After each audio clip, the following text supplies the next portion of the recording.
In this phone call, the President of the Commission expressed once again his deep concern about the escalation of violence, and the reports of violence against journalists, and the reports on missing people.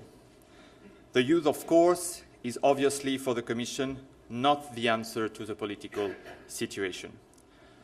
Mr. Barroso also urged President Yanukovych to have the highest level dialogue with the opposition immediately, which is a role for him as the head of state. President Barroso also recalled that, as he did yesterday, if the situation is not stabilized in Ukraine, then the EU would assess possible consequences in its relationship with Ukraine. The President also said to Mr. Yanukovych that, of course, we are ready to assist in dialogue and calming down the situation. This is why the President of the Commission offered that Commissioner Füle travels to Kyiv as of tomorrow, and that following these meetings, High Representative Vice President Catherine Ashton might fly to Kyiv next week.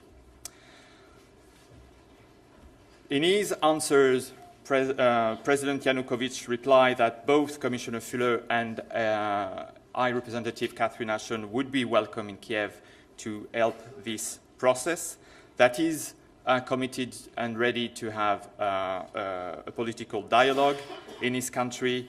And he also reassured President Barroso that it was not foreseen to install a state of emergency in Ukraine. That was the gist of the conversation between Mr. Barroso and Mr. Yanukovych, and I wanted to give you these elements as soon as possible. This phone conversation took place less than 2 hours ago. I give you the floor for any